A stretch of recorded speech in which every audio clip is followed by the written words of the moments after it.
Hey Andrea, welcome to Pop Rock Radio. How are you? Hey, Paul, thank you. I am really good. What about yourself? I'm not too bad. I'm good, going good. Um, Good. let's let's Very have a, good. let's give you a bit of an introduction. You're the editor of Around the Sound. Sorry, I'm trying to I look around the camera. I've got a screen with it. I'm trying to look around the I side of the camera. am. I'm the editor, the owner, and also these days the only writer for Yeah, Around the Sound. We used to be a bit more of a bigger operation, but we pared things back over time, and I've sharpened my focus yeah, on what I do there. But yeah, it's been my vehicle for writing about music and reporting on music for around about 10 years now. yeah. So it's been good. I love it. Now you just touched on you're the only writer there at the moment. It's Hmm. sort of like us. We Yep. have we have writers Yep. come and go, and myself, I do a lot of the writing here, Pop Rock Radio. Yep. But you're also, we'll probably touch on it in a bit. But while we're talking on the topic, an author as well, Mm. published author. I am.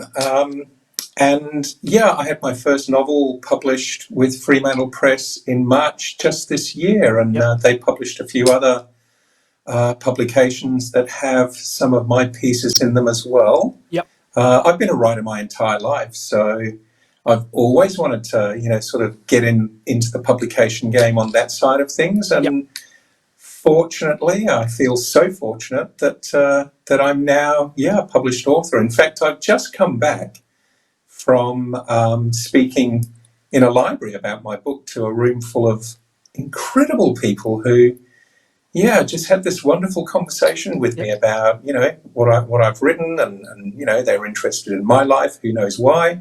And yeah, it was just so beautiful to spend time with people who are avid readers and interested in what local people Yep. are doing in terms of creation. And I also took the opportunity to send them in the direction of some local music as well, because that pops up in the book too. You wouldn't be surprised to find that the book's chock full of music and musical references, and Yep. so it all kind of joins together. Yep. It's a beautiful thing. Yeah. Now, just so people know, the QR code will take people to Around the Sound, the website. You Yep. can do it on your phone, or Lovely. you can, and there'll be links in the description as well, so people can go there. Around the Sound has, like, similar to Pop Rock Radio, got articles from different artists, music reviews, the bits and Yep. pieces. Also, I can't see any link to your book there. We'll come back to that.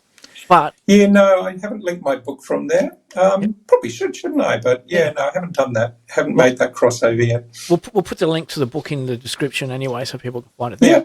But you have got a your path to success in the music industry, a course that people can enroll in. Yeah, I do, Paul. Look, like I said, I've been running around the sound for about 10 years now, Yep. and I only focus on writing about local music at the moment because we have such a rich vein of talent here in Perth. It was something I wanted to focus on. Yep. But it was also a way of being more genuine about the work that I did and getting off the PR treadmill. And you will know this yourself from the work you do at Pop Rock. When you open yourself up to publishing articles about music, then inevitably PR agents are going to be wanting you to engage with media releases, Yep. and all of those sorts of things, which is wonderful. It's how the whole thing works, and it gave me such great opportunity engaging with PR people. I have been able to, over the time I've been doing this, I've had such good opportunities to speak to people like Paul Kelly, Yep. and people like Ian Moss, the Preachers, a whole bunch of Australian and international bands and artists, and to get to meet them and sit down with them. It's been such a real privilege. Yep. But I'm always focusing on, okay, so hey, how did you get to where you are? And so whenever I've had an opportunity, I've always slipped in the questions about, okay, so, what helped you be successful? Yep. And I've interviewed hundreds of artists now, from, like I say, people who are at the top of their game to people who are, getting there. They're taking significant steps along the way. Yep. and also to people who are just starting out. And I had a look through the common focuses that people have on how they create successful careers. And a lot of it's individual to every artist, because it's very, very much about, that particular person or that particular band, and they all have their own stories and ways of doing things. But what I realised, and it wasn't surprising to me, is that there are core things that anyone can do that will help them to be more successful in the music industry. And in fact, they're the same core things that you can do to help you be successful in any industry. Yep. And we always sell to ourselves music as being different, and it is a different industry. But at the heart of it, if you want to be successful, there are certain things that you can do that will give you a greater chance of success. So what I thought I would do, and what I did over the last year, is take all of that learning and put it into an online course, which has 5 videos, 5 modules, and each module has a booklet alongside it that covers off for artists the core things they can do to help them with their success, and maybe helping people who are at the early stage in their career kind of make sense out of what is a very chaotic feeling landscape. Yep. So those things are, and there are going to be no surprises here. Anyone listening to this or watching this who thinks, wow, I never thought of that, hasn't really been paying attention, I don't think. So I'm not doing anything new, and I'm not doing anything where I'm saying, hey, if you do this, you'll get 1 million streams and 10,000 people on Instagram and all of that sort of rubbish. I'm really over that sort of bullshit, selling of things. I tell you what. Yeah, and I can tell that you are as well, Paul. Yeah, big time. But before I get into it, I just want to if I was a bit distracted while you were talking, I was scrolling through your website. Oh, okay. And so I was just, and you see all the variety of the artists and things, and I've gone through to your past success in the music industry, so people can go to that website, which the links will be there in the description. Log in. Yeah, absolutely, absolutely. But there's so much things that people can be doing, and well, look, I get them in my feed all day, every day. You know, pay us, and people ask for quite large amounts of money as well. Pay us hundreds, sometimes even thousands of dollars, and we'll get you lots of likes on or follows on Instagram. Yeah, pay us whatever, and we'll get you on, endless Spotify playlists. They're all selling quick fixes. Yeah. In an industry where there is actually no real quick fix. But one of the things is when people buy the likes and buy if you go to a third party company and go, I want to give me 10,000 followers. Yep. They're not real followers. No, they're not. And the algorithms are designed to pick up on that. And if they've picked up, if you get picked up on it, it will jeopardise your growth. That's we don't do it. No. The only advertising we do is actually on Facebook occasionally when when we're helping to promote something or we're promoting the website. Yeah. So, and look, music is a romantic business, and people really want to make it. So, they're easily seduced. I've been, trapped by those sorts of things myself. Yeah. They're easily sort of seduced by really slick marketing that promises you a lot, and all it delivers is a reduction in your bank account usually. Yeah. So my course is different. It's based on research with hundreds of musicians. Yeah. It's based on looking through the information they gave me and finding the commonalities there. And so, like I was saying a little while ago, there's nothing surprising in it, but I think it's valuable to people, especially those who are starting out. So there are 5 modules. The first one looks at planning. Yeah. If you don't have a plan, forget about it. You're not going anywhere. I'm not saying you have to write it down or you have to have 1 million spreadsheets or anything like that. And in fact, in the booklet, I say to musos, look, write a song about it if you want to, but as long as you have thought about what your plan is, what you want to achieve, and how you're going to know whether you've achieved it, that's going to help you along the way. Yep. And that plan is something you will always refer back to. Well, I spoke to Tara Formosa recently, and people can go and check out the video. And one of the things that she spoke about was too is that because she moved from Melbourne to Malta, and the Maltese arts people over there helped her create her EP, paid for her EP. Yeah. And every time we speak to her, every time we email her or whatever, or anything she does, she emails us straight away. And she doesn't have big PR companies behind her. She doesn't. She actually, like you said, she's come up with a plan. Yep. And she does everything herself. She says, like, on certain days I'll do X, Y, Z, and I'll unplug everything else and just concentrate on that.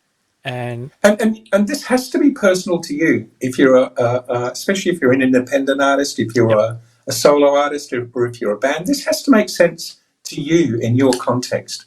Yeah. You know, you can't just follow someone else's path, but you've got to have a plan. And so the first module, there's a video and a booklet that helps you figure out, you know, what should or could go into a plan and how you actually get that going in a way that makes sense to you. Yeah. The next one, and again, you won't be surprised by this, Paul, the next one's about being a professional.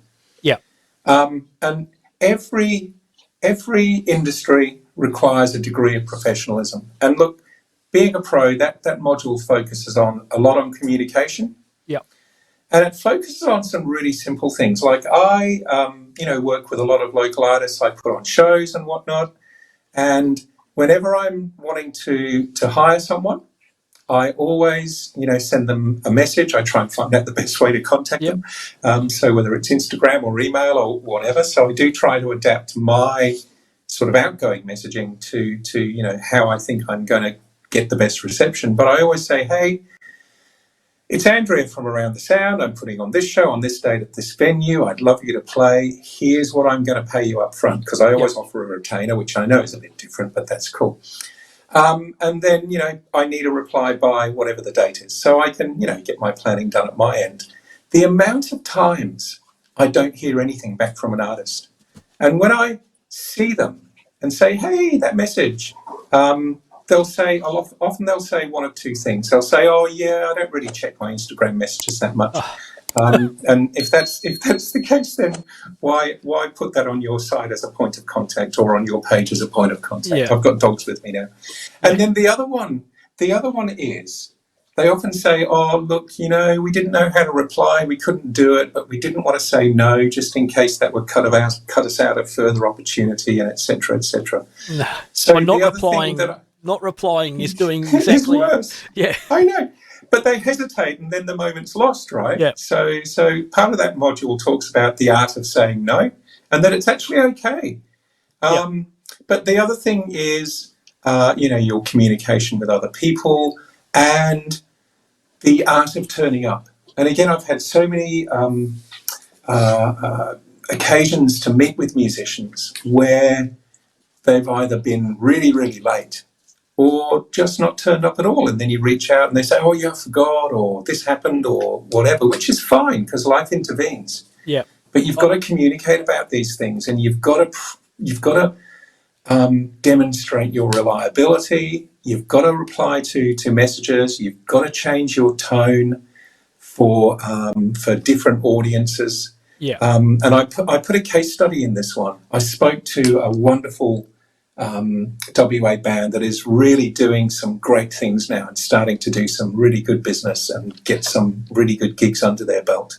Who's that? And I'm not going to mention them.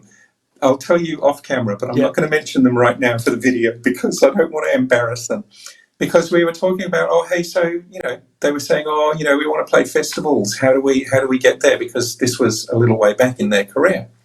And I suggested that, they might want to get in touch with a few particularly influential people based in WA. Yep. And I mentioned the names and said, I can give you the, their contacts and whatnot. And they said, oh, yeah, we already had so-and-so in town and we put our stickers all over their hire car. So they'll know who we are. And I'm like, right, okay. And I said, did that work for you? And they're like, yeah, no, not really. and so then I had a chat with them and I said, oh, hey, how about you email them and you say, okay, this is who we are. Here's our background. Here's how long we've been going for. Here are the gigs we're playing. These are the numbers that we're getting at our shows. Here's our streaming numbers, data. Yeah. And they did that, and blow me down if they're not touring Europe this year. So, you know, That's pretty good. how you approach the key people in the industry makes a really big difference, and a bit of professionalism and choosing the right way of communicating is really important. Yeah, yeah. You know, I love That the band. idea. That band's not based in Brisbane now, is it? No, they're not. I'll tell you who they are later. I'm trying to And then guess. I I'm will- just trying to guess. I know you are. And Talking then I'll about- swear you to silence. Talk about professionalism. Yeah. Did you see? You know the band Shepherd. Yes, absolutely. They did a tour around Australia. There was a great tour around Australia. They Yeah, did it. Yeah. They went there at the Astor Theatre. We went there. yeah, Saw them, and then they've just done a tour of Europe. And they went to one place, and they only sold 59 tickets, and they still put on the show. Yep. And they could have easily walked away and said, "Oh, like a lot of other artists do, I'm cancelling due to technical Illness or it might rain, or yeah." They've turned around and said, "Oh, look, bugger it, we performed to 59 people," and a lot of people on social media really got into them, but. You know, a couple of nights later, they did another show to a packed stadium or packed concert hall or whatever they were doing it. But that just shows the level of professionalism. 59 people, and they still went out and did it. Absolutely. And look, one of the modules is about developing your audience. I'll talk about it in a moment, but it covers, you know, the importance of playing live, and part of that is, look, you've got to pay your dues and play small venues to small audiences, but you've got to play them like they are the most important show in the world, because they are. Yeah. Because those 59 people will, you know, good news travels really beautifully fast. They will tell, 5, 10 of their friends and family, and next time Shepherd come to town, there's going to be an audience of 150 people in that venue, and then next time they come after that, they'll be packing it out. You know, those moments when you hit a small audience can feel really dismaying, but you've got to sort of like take it in your stride and say, okay, let's play this show like it's the best show we're ever going to play, and like it's our last show we're ever going to play. Let's give this audience every bit of value we can, because then when we come back, they will be super fans and they will bring their family and friends with them. Yeah, it's so important to take that attitude. And I saw those posts. One of the things, like when it comes to promoting your own music and artists, different people doing their stuff, I get a lot of people come to us through the PR companies, and we do the interviews through them. But I also like to see some of the local artists and get some of the smaller ones and get them in, and I send them invites. And our YouTube channel, because we're so niche, trying to build a YouTube channel and get lots of viewers, it's really hard, because we're promoting people that not everyone's heard of. Yeah. And so what happens is we get people say, look, do you want to come and have an interview? And they say, oh, yeah, can you send us a link so we can see what we're up against, what we're going to see? Yeah, no worries. And they'll see that our videos might not have as many views as what they would expect. Yep. But what happens is a lot of people don't realise this, is that we have other videos out there with higher profile artists. We've had one video that we recorded 2 years ago, and when we first recorded it, no one watched it. It was 50 people at the most. And then all of a sudden, something about 6 months ago, it became viral. It just went through the roof. Had hundreds and hundreds of thousands of impressions and thousands of views, and all it was is that at that time, that name of that concert event, that we did the interview with, went straight off, went off. And from that, at the end of that, YouTube recommends other videos that we have. And it shares it around. And so it doesn't matter how small, for the professionalism, if you went to a small publication to get an article or a review or an interview done, it doesn't matter how small they are, because you don't know what's going to go viral or not. It's just like creating your music. To you, it might be a good song. But to the rest of the world, and if they can't be found on Spotify or anything, if you just rely on Spotify, you're not going to get heard. So you've got to You're 100% correct. I mean, everything has to start somewhere. Yeah. And those people who are knocking back those opportunities because you're not big enough for them, I'm not sure what it is they're trying to achieve. Yeah. Especially when you're starting out, you've got to, because another, sort of part of being a pro, and the next module also talks about how to handle and engage with the media. Yeah. Is about creating networks. Yeah. And so, you've reached out to someone and they've looked at your stuff and said, yeah, no, you're not for us. You're unlikely to reach out to them again. Yeah. And when they come back to you and say, oh, hey, we'd love to get this on here. Well, are you going to spend your time and your love and your expertise and, your actual money on helping to promote them if they are not, sort of reaching out and connecting with you? Yeah, I've got a good story on that. Many years ago, this is going back to 1994, 1995. That's a long time ago. Yeah, Were you still alive then? Yeah. I was in Adelaide and I got I had to record a video for a band that was doing a performance in Victor Harbour. Yeah. So I got we drove two all the way dogs to with me, Paul, so I'm kind of a little bit looking away, but I'm still with you. We drove to Victor Harbour and we set up the camera, and this band was opening for another big Australian act at the time. Mm-hmm. Yep. And I tell my friends who the band was. I'm not going to say it on here because they're a pretty big act in Australia and people know them. Yep.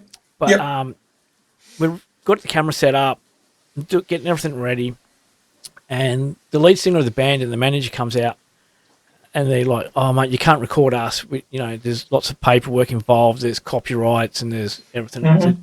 You can't. You have to pull the camera down and you can't record us." I said, "Look, we're not here to actually record you. We're here to record the first band. So once they're done, we're stripped down. We're out. We're going for a drive back to Adelaide." Yep. And so we recorded the first show. Yeah. Now this is back in '95. This is when things were on tape. We still had to have tapes to record stuff. Of course, yeah. So then, as the first band finished, we started getting ready to pack down. The band and the manager come running back out to us. Hey, how would you like to record us? And I'm like, no, sorry, we're all out of tape. We've got no tape left. Yeah.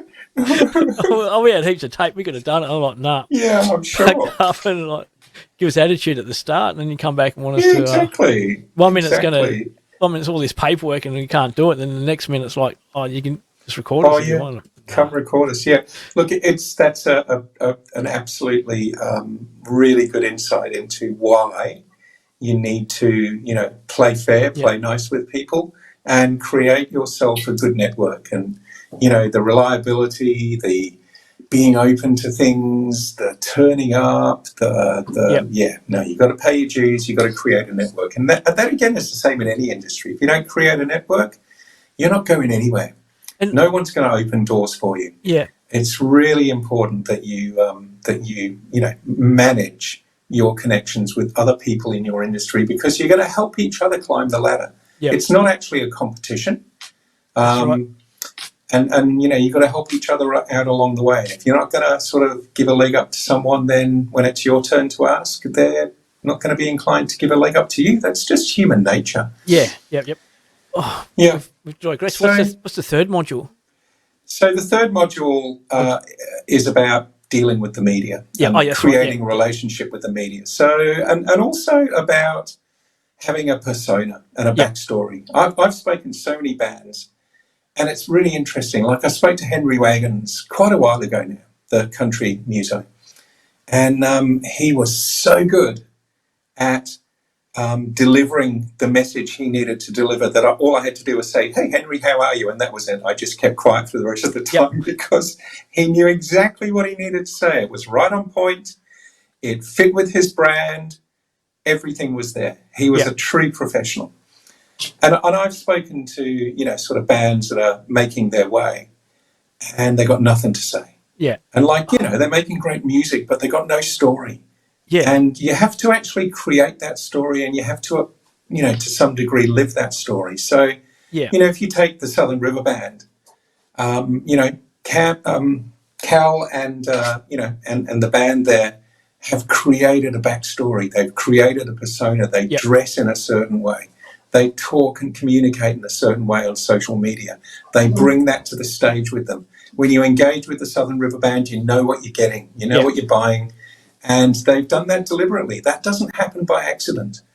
And, when they talk to the media, you get Callum Kramer. And you don't get, Callum Kramer, the human being, the individual, the not musician. You get Callum Kramer, the musician, and he is absolute gold, entertainment all the way through, but he is consistently on point. Yep.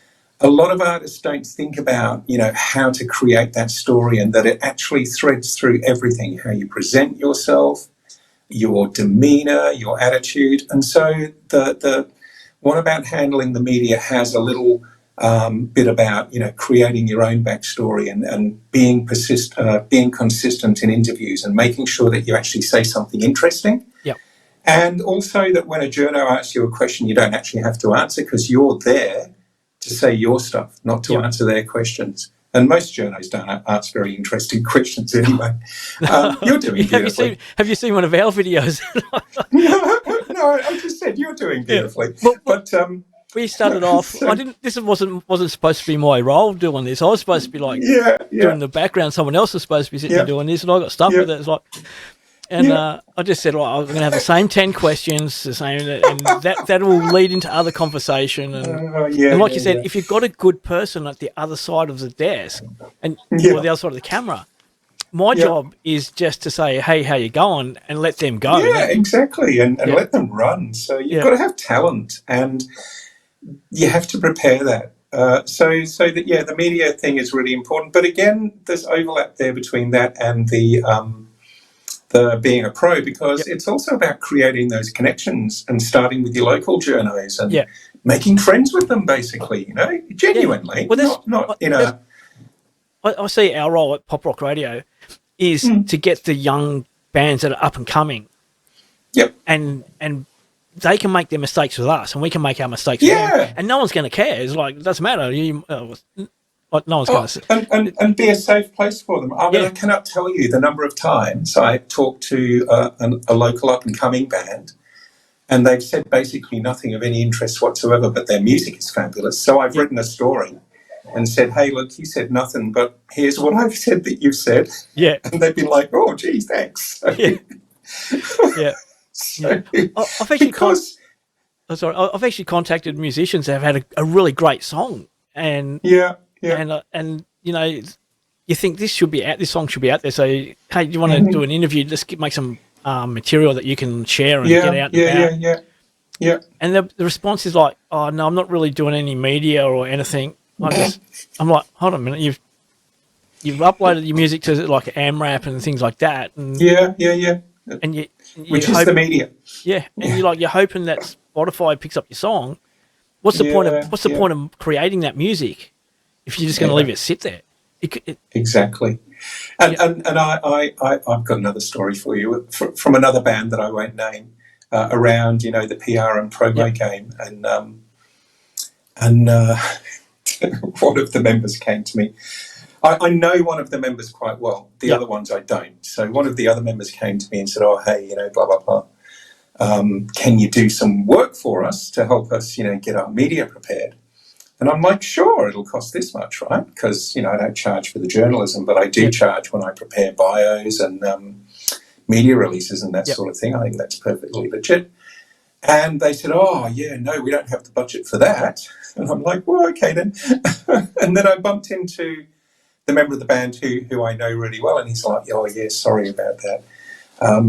He said, yeah, we spent $15,000 on making the record, but we didn't put aside any budget for PR and marketing. Oh. And I'm like, wow, okay, well, look, I have to say that this is one of the best, not just local, but anywhere albums I've heard in a long, long time.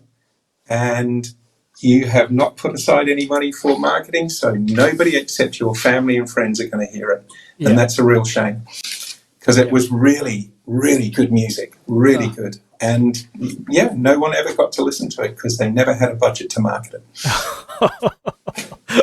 Like, not even $100. So, yeah. and why spend 15 grand on recording, which, in the scheme of things, when you're starting out, is a lot of money, Yeah. and not budget even $1,000 for some marketing? Yeah. Crazy stuff, and really simple things to fix. You put that in your plan. Okay, we're recording. Here's our budget. Here's our budget for this. Here's our budget for that. You don't just record something and then think afterwards, what are we going to do now? Yeah. Especially not if it's like this album. Honestly, I still listen to it. It is still so good. Yeah. But yeah, no one else. I think it's probably me and their grandmothers who have listened to it, and that would be about it. Yeah. So. Okay, module 4. What have we got in module 4? Okay, so the module four, is about developing your audience. Yeah. And there's a big focus in that on not trying to skip playing live and paying your dues as a live act. There's a lot of, sort of persuasion out there that you can, get big on TikTok and Spotify and whatnot. And yeah, I'm sure that happens sometimes. Yeah, not to everyone. But imagine, right, if you have, a viral video on TikTok and then someone books you to go play the Astor, and you've got 1,000 people who want to come see your show because they've seen you on TikTok. Imagine that happening, and then you don't know how to play live. Yeah. You're soon going to lose your online audience when they know you can't cut it in the live arena. Or your music's 30 seconds long. Yeah, the whole set takes a minute. We're sort of, taking things to extremes a little bit there, but the playing live is not a step that can be skipped, and that's where you grow your real-time audience. Like I spent a couple of hours this afternoon in a library talking about my book, and there were maybe 20 people there, but I know that those hours were so well invested because that in-the-room presence, there's no substitute for that. They would have seen me on social media talking about the same stuff, but it just isn't the same as engaging with a real human being. Yeah. They, I know now, are talking about that, again, to their family, to their friends, and they will continue to. Yeah. So when you're live in the room with someone, whether it's music or whether you're talking about other art, you are making real fans, people who will be loyal to you and people who will talk you up. And that's where you can try, you said before about your persona. And getting that on stage, having your front man or woman or lady or whoever's up front, the front person, they get there. That's where they start developing, their stage presence. You've got to get your stage presence, and you can only do that. Like you can't learn how to play gigs by rehearsing. Yeah, you've got to actually play the shows. Yeah, and you've got to be in a room with 2 people, and then come back the next week and see that there's 4 people. And etc. That module also talks about how to engage online and build audience online and things you need to do there. But it starts out by looking at, hey, you've got to play live. You can't substitute. Do you think there's enough venues around to accommodate the artists? Yeah, I do. We've got to be careful because we're in Perth, so I can't really say about any other states. But yeah, I actually do, Paul. And you know what? The other thing is, and again, I've drawn sort of I've always been an avid student of music, so I read a lot of music bios, right? And again, I draw from those stories when it sounds true, because a lot of them are made up, of course. But you can cross-reference something. So I've done this, and I'm doing this with local artists now. Yeah, sure, there are plenty of venues, I think, but there's only so many times you can fill Mojo's and the Bird. Yeah. Without them being stuck. Where do you go next after that? Because it's a big leap to some of the other venues. So I drew inspiration from bands like the Stone Roses, and I remember reading their biography a while ago. And when they started out, they didn't really play established music venues. They took a punt and they would put up a marquee somewhere, on the edges of town, and they'd put on shows there. And you know what? For years, no one turned up. Yeah. But then people started coming, and, so they had a plan and they stuck with it, and they toughed out the difficult times when people were ignoring them because they backed themselves. They knew they were good, and they knew that if they hung in there, they'd have a chance of beginning to draw an audience, and they did. But they stepped outside the normal, whatever normal is, way of doing things, and they trusted their plan and they backed it and they kept with it. They stuck to it. Yeah. So, yeah. Yeah, I think should be, like you're saying, them about the setting up a marquee and playing. Obviously, you've got to have the gear and you've got to be able to afford it. But if you say where I'm based in Rockingham, if you go down on the foreshore there's heaps of areas there. Because I've mentioned this to a few people that they should put they have a stage there when they have events, but how cool would it be that on a Saturday afternoon or a Saturday evening that there was a stage there and a local band was just playing Absolutely. music, just absolutely to people having picnics in the park or whatever. And it's all free, put on by the council or whoever wants to put it on.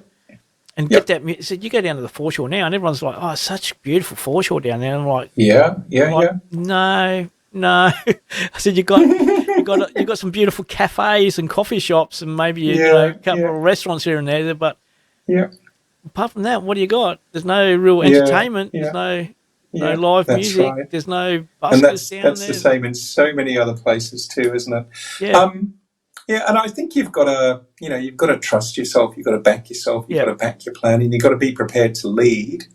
Yeah. Or go your own direction. Yeah.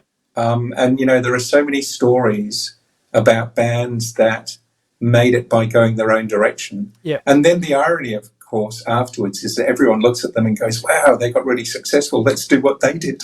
Yeah. But then they go, when they find out what they actually did, the other band won't do it because it's too hard, or it's not what we want to do. It's like we just want to be a famous. You don't make it by copying. You have to be focus on your plan, your way. You have to hang in there. And look, there is some bad news in this, but it's the same as any other industry. Yeah. And I say it's bad news. It's not really, but it's real news, right? Because we love to sell the idea of overnight success in the music industry. That's an absolute nonsense. Yeah, it takes a long time to be over. About 10 years. Yeah, to be an overnight success. And if you look at other industries, like so when I started out my career, I was a teacher, right? Yep. And so I studied for 3 years to get my first diploma. I studied for another year to get my, to get my first degree. And then I studied for 2 more years to get my master's degree, which then set me up for a really strong career in education. So I studied for 6 years. Yep. I taught then for 8 years. And then after those 8 years, I moved into the bureaucracy and I moved through a whole series of jobs. But those 6, 7, 8, 9, 10 years at the beginning of my career were what set me up to be successful as someone working in education. I didn't expect to sort of come along and say, "Hey, I'm really good at talking to kids, so make me the principal of your school." It just doesn't happen like that. Nah. You got to do the time. You don't have to study and get a degree for music, of course, and there are different schools of thought about that. But I think that you've got to expect to be in it for the long haul. You're not going to be, you're not going to be at the peak of your game in the first year of doing what you're doing. Yeah. And so the last module then sort of comes out of that, because that's about looking after yourself and making sure you're sustainable for the future and for your entire career. So it's looking after your mental health and your physical health, because it's well known that in the music industry there are higher prevalences of mental health issues. There are certain physical health issues that musicians suffer from more than the rest of the general population. So, there are things you can do to make sure that you are well and healthy and able to record and able to perform your music, rather than petering out or, joining the 27 Club, that lovely, lovely, horrible myth of, people we can all list who died at the age of 27 through, largely through the excess that the industry brings to your doorstep. And so what I say in that module is, look, the business can look like one long party sometimes, and you work in venues where alcohol is the staple thing that gets sold. Other drugs are always available. Yeah. And I'm not saying be a party pooper and don't enjoy yourself, but make sure you look after yourself while you're doing this. Make sure you're sustainable, because this should be a career for your entire life, not until you burn out at the age of 30. Yeah. Like you said, you definitely have to look after yourself. Because I know from DJing, I've mentioned this a couple of times to a few different people, that I do a podcast with some friends on a semi-regular basis, because we're spread out from all around Australia, and there's two of us who used to be DJs back in the day, and one of the others was a DJ but moved into security, and we've got another guy that chats with us. And one of the conversations always comes up is that a lot of DJs end up like they have mental health issues. It's not the DJing that causes the job or whatever, but most people have it. But because they're high performing artists, I know when you say DJ, people go, "You're not a musician, you're not this," but you still you are. You've got a lot of stress and whatever behind you. So being a high performing performer or an artist, especially like a guitarist, drummer, anyone up on stage, putting themselves out there is they'll be suffering with some really crazy anxieties, and so like you have to look after yourself. It is hard work, both physically, mentally, and emotionally. It is a very, very it's a job that asks a lot of you. Yeah. And if you don't have it to give, then it's going to drain you. It's going to scoop you out. And everyone wants a piece of you. When you're successful, everyone wants that little bit of a piece of you. Yeah. So Paul, there are 5 modules. Like I said, there'll be nothing surprising in any of those. I'm not promising to get you 10,000 follows on Instagram or a million streams on Spotify, because that's just bullshit.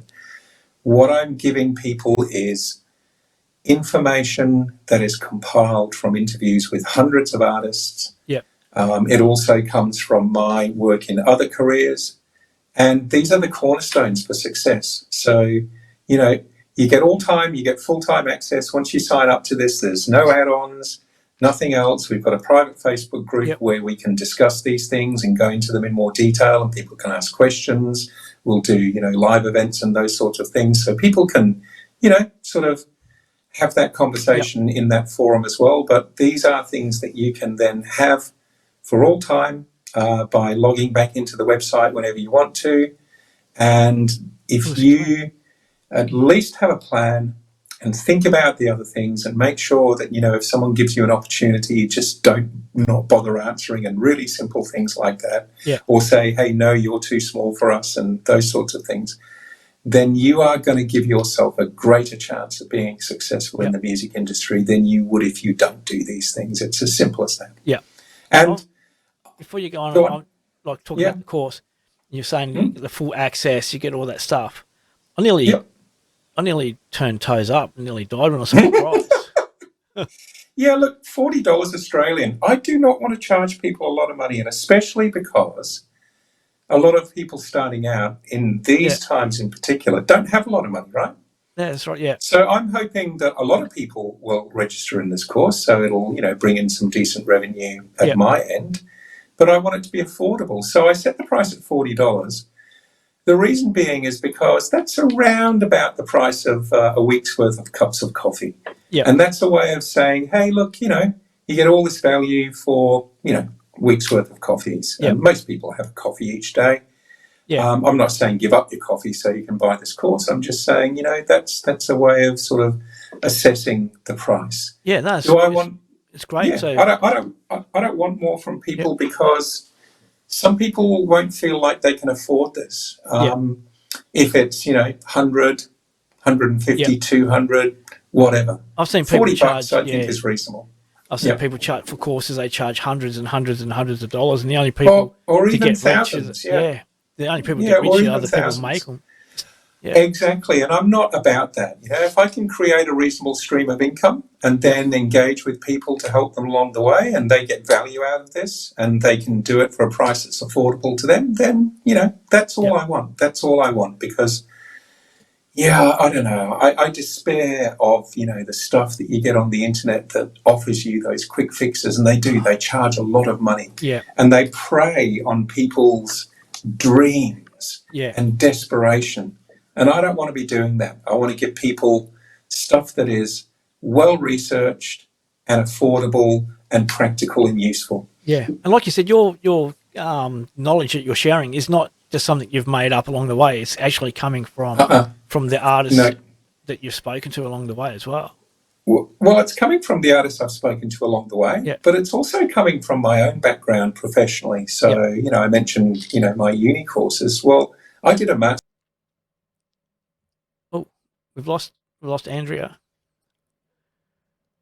Interrupt. Oh, you there? Yep, you're back. Yep, you're Sorry. back. I studied organizational management. Yep. And what it takes to create a successful organization. And then I also lived that academic work in my career. So when I was working in education before I jumped into the private sector and started my own business, I was running a division in education which had in it about 250 people across the state and a budget of hundreds of millions of dollars annually. You know, it was big. Yeah. And I had to know my stuff. I had to know what worked. I had to know about planning. I had to know about leadership. I had to know about networking. I had to know about communication. And guess what? All of those things play in the music industry as well. It's a different focus in terms of the product or the work. But, you know, being successful is not this magic thing that's different in every context. There are key principles that I've drawn on from, you know, my understanding of management and leadership. Yeah. That every time I've heard a muso say, hey, this is how I did it, I'm like, okay, tick, yeah, that's management 101, tick, that's, you know, this. Yeah. Because there's actually no difference, really. No. The difference is the context. Yep. Now. But, no, yeah. Go on. I was going to say, before we wind up the chat, this is going to be like hopefully the first of a few chats we get to have. Sure. We can't wind up without talking about your book. No, okay. It's called Geraldine, isn't it? It is. Yes, it is. So published by Fremantle Press, came out in March. And it's a story that I started writing as a memoir. Yep. And I wrote these pieces off and on over around 5 years. You know, because I thought, hey, I've lived an interesting life. Why don't I write a memoir? Yeah. People will be fascinated to hear about me. I think about it now and I think that's hilarious. But I'd write them and I was burdened by what I felt like was the necessity to tell the truth. And that meant that what I wrote was really, really, really boring and bad. How he sticks. So at one point I had this sort of like epiphany and I said, oh, why don't I just write a novel? Yep. And the next day after I'd had that moment of clarity, I sat down to write what became Geraldine. Now I still drew on the autobiographical stuff and a lot of the story does draw from elements of my life. But the central character is this really strong woman who does some incredible things and lives her life on her terms. Yep. And it's a story that spans 3 continents. It spans almost her whole life. Yep. And it takes in a lot of music. It's fun. It's confronting. And from what I know from the people who've read it, it's like, wow, once I'm in there, I cannot put this down, you know? Like I've had people say, oh, you're making me lose sleep because I can't stop reading it, you know, when I'm in bed at night. What is it about? Well, I used to say it's just about an ordinary woman doing ordinary things. Or if you have a different perspective, it's about an extraordinary woman doing extraordinary things. You know, the hero, the main character is a gender diverse woman and it, you know, examines how she deals with that through her life. Yep. But it also examines how she, you know, lives a life that is not sort of confined by the expectations sometimes that, you know, the mainstream has of, you know, minority or marginalized groups like, you know, like gender diverse people. So, you know, it's a ripping yarn. It's a really fun and interesting tale. It strays off into fantasy in some places, but it's also gritty and real, and it does draw people in because they've told me it does.